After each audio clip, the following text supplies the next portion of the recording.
जब सुबह जंगल में हिरनी जगती है तो सुबह उठने के बाद बिल्कुल अपने तेज कदमों के साथ भागती है और ये सोचती है कि शायद आज अगर मैं नहीं भागा तो शायद ये मेरे जीवन का आखिरी दिन होगा।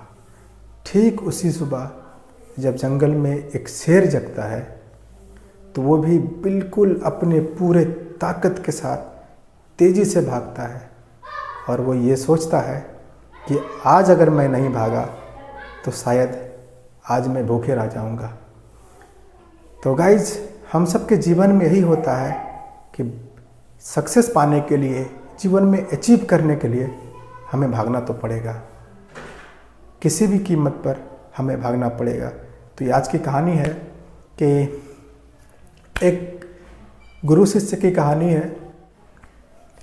तो एक बार की बात है कि एक शिक्षक ने अपने शिष्य से कहा कि तुम इस संसार के सर्वश्रेष्ठ मूर्तिकार हो।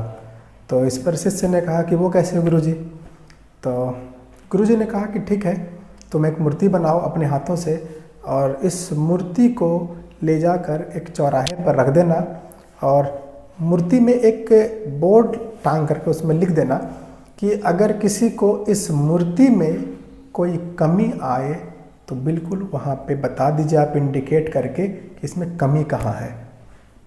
तो जैसा गुरुजी ने कहा था शिष्य ने वैसा ही किया, एक मूर्ति बनाई और चौराहे पर ले जाकर रख दिया। शाम के वक्त गुरुजी ने कहा कि उस मूर्ति को उठा करके ले आओ। तो शिष्य ने क्या किया, उस मूर्ति को उठा करके लाया। तो उसमें क्या दिखता है कि एक भी ऐसा अंग नहीं था जो कि बाकी था कि इसमें ऐब ना हो। तो शिष्य ने कहा कि गुरुजी, आपने तो कहा था कि संसार के सर्वश्रेष्ठ तुम विद्यार्थी हो, लेकिन ये देखिए मेरी बनाई गई मूर्ति में इतने सारे ऐब हैं।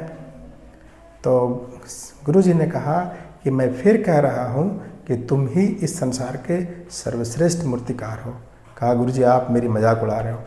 कहा कि ठीक है, तुम एक बार फिर इस मूर्ति को बनाओ, एक मूर्ति को बनाओ और उसमें एक फिर बोर्ड लगाओ और इस बार बोर्ड में लिखना कि अगर किसी को इस मूर्ति में कोई कमी नज़र आए तो कृपया उसे सुधार दें। शिष्य ने वैसा ही किया, एक मूर्ति बनाई, उसमें फिर बोर्ड लगाया और ले जाकर फिर उसी चौराहे पर उसे रख दिया। शाम का वक्त हुआ, शिष्य को बोला गया कि जाओ उस मूर्ति को उठा कर ले आओ। शिष्य ने उस मूर्ति को उठा करके लाया तो इस बार देखा कि उस मूर्ति में किसी ने कोई ऐब निकाला ना ही सुधारा। तो गुरुजी ने कहा कि देख लिया? तो शिष्य ने कहा कि मैं समझा नहीं गुरुजी।